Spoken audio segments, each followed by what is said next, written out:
So we tend to do what we want, really. We play the music we want to play, and we play the places we want to play.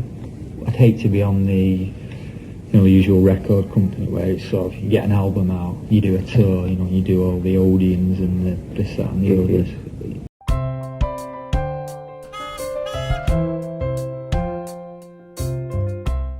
Hello everyone, welcome to MotorHome Meet Beat. My name is Alan, and today I'm in Macclesfield Cemetery to find the final resting place of Ian Curtis of Joy Division. And it's quite a beautiful afternoon actually, look. It was actually very grey and rainy, but it's got completely the opposite. So I'm doing this on my phone because I've left my memory cards at home. Oh my god, my memory cards have gone. It is a very sad film, this. I remember doing Lena Zavaroni. I felt that was very sad, and this is equally sad because the poor young guy died at the age of 23 by hanging himself in his kitchen, and we're going to go to that location in a minute just to see where he lived. But it's I mean, you think about this, it makes no difference being famous, makes no difference being possibly on the road to wealth. To have all these problems that he had and then end up dying at that age is just ridiculous. So let's have a little look. We're going to find him. I know it's near one of these. There's the ashes that have been put here actually. It's a stone to commemorate him. And I think whenever we get there, there's going to be a lot of, posters and things like that. So let me tell you a little bit about Ian Curtis. Originally, the band which he joined was called Warsaw. It was from an LP called Low by David Bowie, and there was a song called Warsaw on that LP. So that's how he joined the band. It was an advertisement for a singer. They changed the name because there was a group with a very similar name in London, and they changed it to Joy Division. Sounds a lovely name, doesn't it? Joy Division. But when you know the reason why they chose the name, it's not so joyful, actually.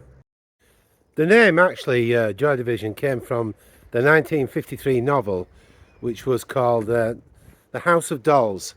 And in that, it was about the Nazi concentration camps. And they had a wing there which was for sexual slavery. And that was called Joy Division. So it's a very dark name, really, when you know the context of it all. In fact, I've got to admit that I'm really not the biggest fan of the music. I didn't know a great deal about them. But other people think this guy was a superb songwriter. And I've got to stand in their knowledge because I really don't know. But he had a very strange way of dancing on stage, which seemingly came from the fact that he had epilepsy. And he used to throw himself around on stage. And he's greatly admired and greatly thought of. So, it's not for me to say differently because I just don't know as much about him. But I know he's greatly admired, and it was so sad that obviously the guy killed himself at the age of 23. It can't get any worse than that, can it? I think it was 2 days before they were actually going to go to America to tour. But the point is that the chap was suffering badly because he'd had epilepsy in 1979, and it was affecting his performances. They did a 4-gig tour in London, and it just absolutely wrecked him, seemingly. And it said that his dwindling health, combined with the fact that he'd been married since 1975 to his wife Deborah, but unfortunately I think in 1979 he started an affair, and that was his downfall because it added a lot of pressure to his life. People that have these, it's a very common thing that happens, but you look at the stress that people go through when it happens in somebody's life, it kind of wrecks them because from what I've read, he still loved his wife, but he started this affair, and for a person who was fragile, the pressure that added to his life, if he could have, realised what he was doing to himself, I'm sure he wouldn't have done it because, the emotional pressure just drains people. It's terrible. The woman he had the affair with was called Aniek Honor. She worked at the Belgian embassy, and I'd met her at one of his gigs. But the problem was that he'd married in 1975 and he had a little girl, to Deborah, and I think anybody would feel stress in that situation, but being a young man who wasn't well and was sort of in this pressurised industry, trying to be successful. It must have been terrible. I think there is no doubt whatsoever that it all got too much for him, and that's why he ended up killing himself. So there is a sort of, you can't put an old head on young shoulders, but the point is that if you could do anything in your own life, whatever's going on in your life at this moment in time, if you find yourself in this situation, there's no easy way out, but you've got to find a way, because pressure carries on, builds up, and just makes people poorly. On May the 17th, 1980, Ian Curtis contacted his wife and he asked her to call, and she did. She went to his house, and he kind of begged her to stop the divorce, the impending divorce. And she said, "You'll probably change your mind in the morning." But the problem was he was very anxious, and she could see that could, and he had previously tried to attempt suicide, and it could bring on epileptic fits. So she said, "What I will do, I'll go to my parents' home, I will come back and I'll spend the night with you."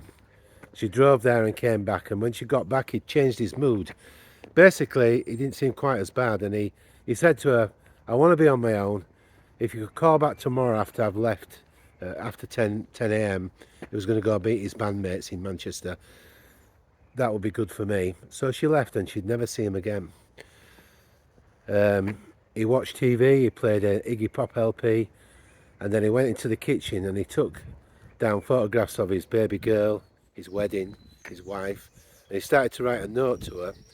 It wasn't totally clear that it was a suicide note at that point, because it didn't go that way, that it was saying goodbye, but he got the pictures round him of his family, and he took the washing line and he killed himself. He hung himself. How terribly sad is that? It's unbelievable, isn't it, that a young man with all that in front of him would do that, but he did. He must have been in a terrible state. The thing was that 2 days coming up, they were starting an American tour.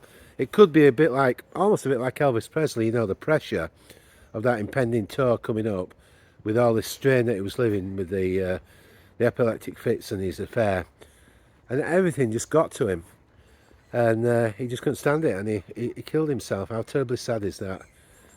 When she found him, she wasn't sure he was dead at first, but sure enough he was, and I'm afraid that was a sad end. Okay, we're going to go over to 77 Barton Street in Macclesfield, and that's where sadly Ian Curtis died. So I'll see you over there in a minute. Okay, well, I'm here at Barton Street, where Ian Curtis lived and where he sadly took his life.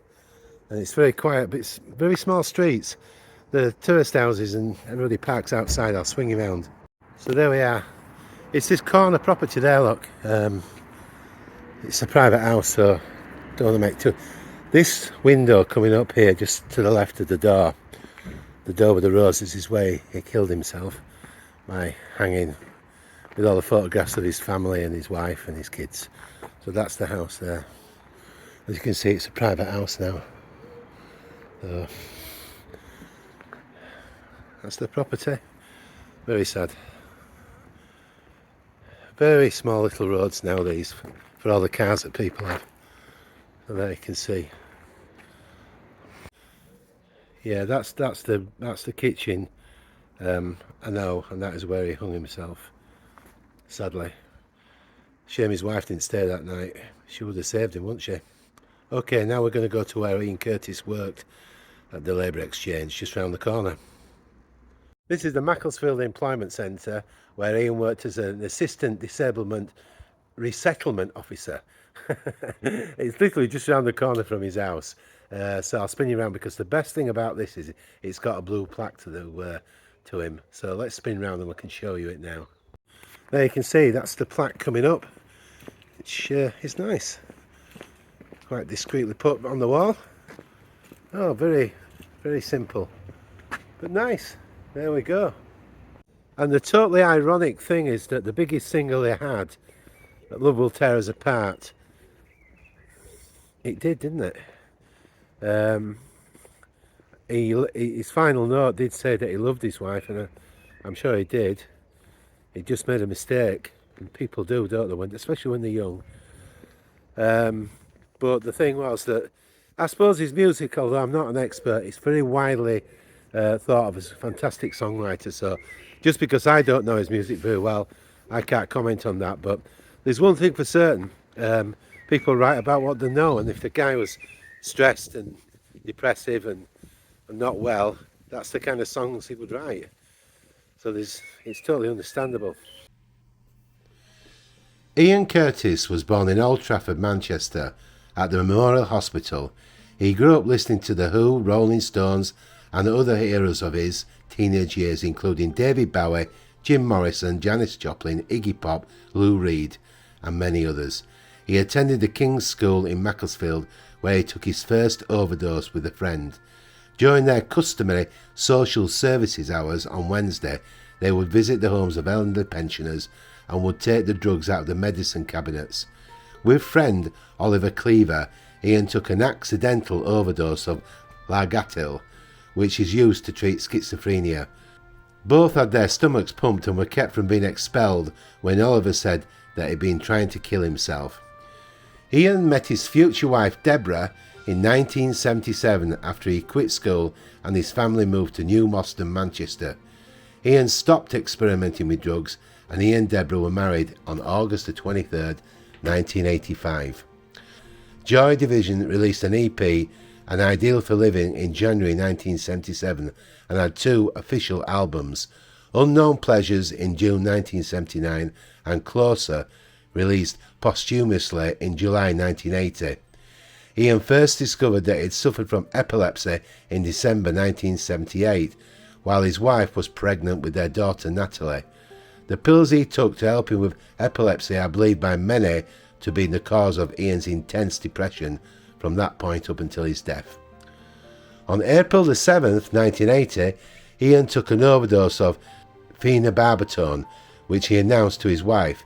She rushed him to the hospital and he had his stomach pumped and was pronounced not suicidal.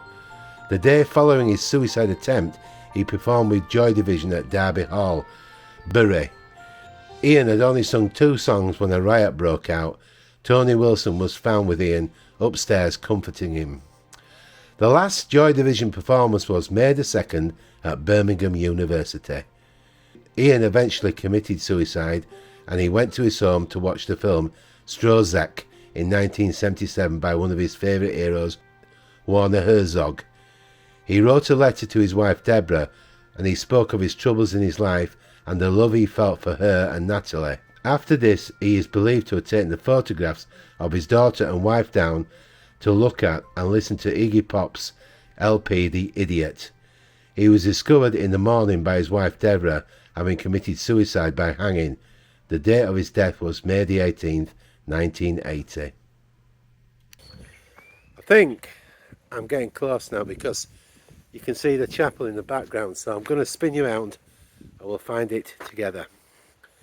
I've seen pictures, there's usually quite a lot of flowers around it. So here we go, spin you around.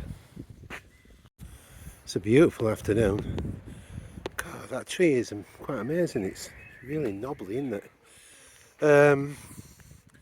So let's go down. It's quite unique, this cemetery, because it's got these little stones everywhere where to commemorate people. So I've got a feeling that I'm somewhere close, and I am.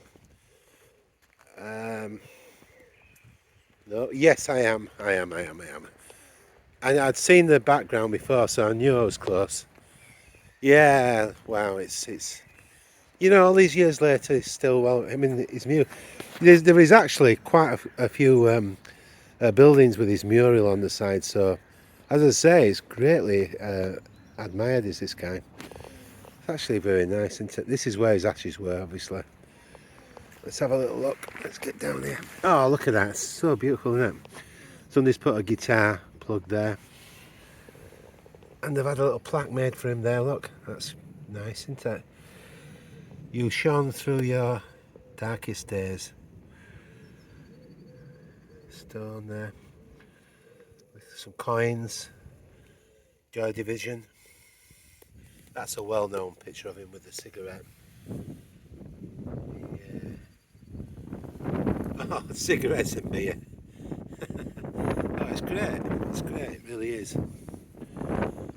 Oh, they're artificial flowers, but it doesn't matter. That's nice. Hello, Ian Curtis. Hello, my friend.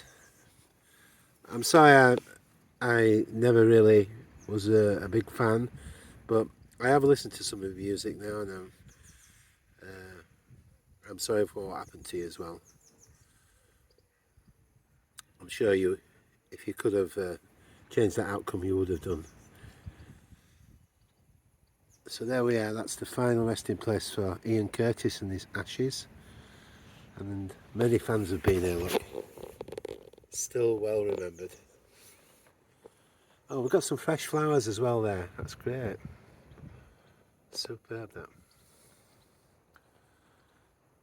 that. Okay, it's time for the MotorHome Beat Beat flower. I'm going to spin it around so you can see. So there we go, we just got a little flower there which we'll pop in somewhere. I can reach over. Oh, there we go. It's not very big, it's quite dwarfed with all the other ones really, but there we go. There we are. Little MotorHome Beat Beat flower. Thank you, Ian Curtis. It did remind me of Lena Zavaroni in the respect it was sad.